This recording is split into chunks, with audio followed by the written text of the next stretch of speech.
I asked some other very specific questions. I asked about Manic Farm, and I asked about the allegations of torture and ill treatment that took place in the aftermath of the conflict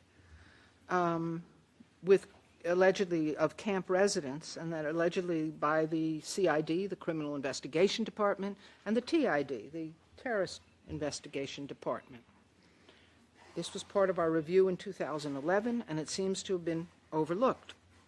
And I specifically asked for information from any member of the delegation, but I addressed my comments to one member of the delegation, Mr. Cecira Mendes, who was with us yesterday and today, but who hasn't spoken.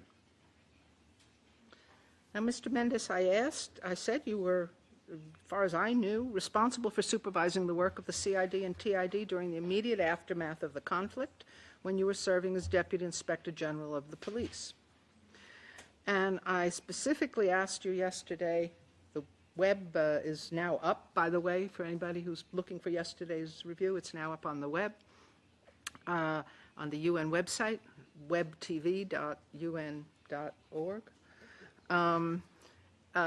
I asked if you could share any information with us about the conduct of interrogations that took place at Manic Farm and at Vivunia Hospital. I cited the information from the Secretary General's panel of experts about cases of torture perpetrated by CID and TID during the interrogations at both locations.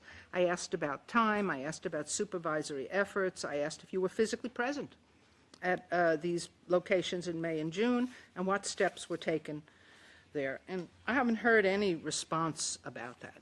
Since yesterday, the internet seems to have exploded, and Reporters Without Borders, Journalists for Democracy in Sri Lanka, the International Truth and Justice Project, and others have been writing about you, Mr. Mendes. And they say that you indeed oversaw the CID and TID.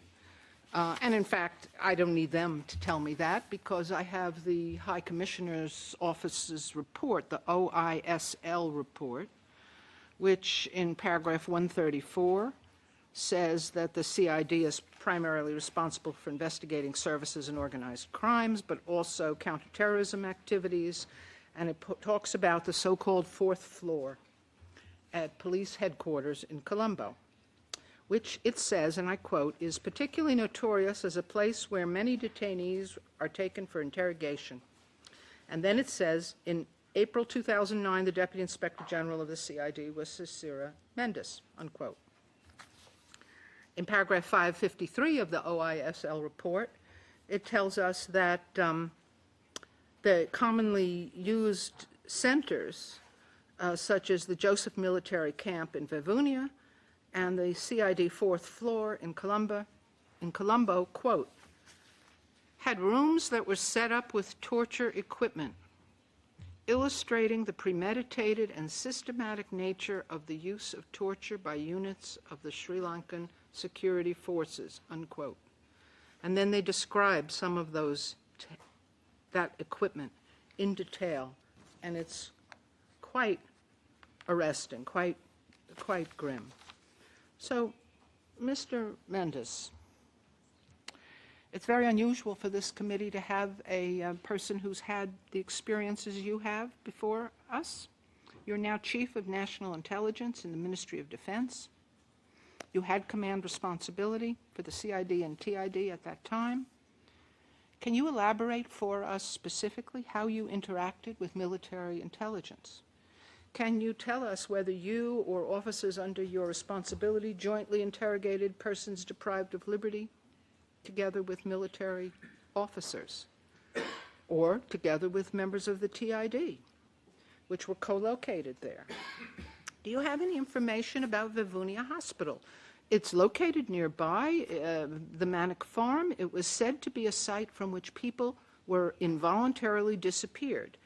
What knowledge do you have of any persons from Vivunia Hospital who were interrogated by CID and TID units? Was there a registry kept, a database on this? Is it available? What knowledge did you also have of interrogations that took place we were told that people were separated, male and female, and then interrogated, and that there was a huge proportion of sexual abuse, including rape and other forms of violence. Do you have any specific knowledge of that? Can you give us any information on the cases that were raised by NGOs regarding the events there? Thank you very much, Mr. Attorney General. We thank you for the replies provided. We had hoped for more replies. We had hoped that there were not a lot of unanswered questions, particularly those relating to Mr. Mendes.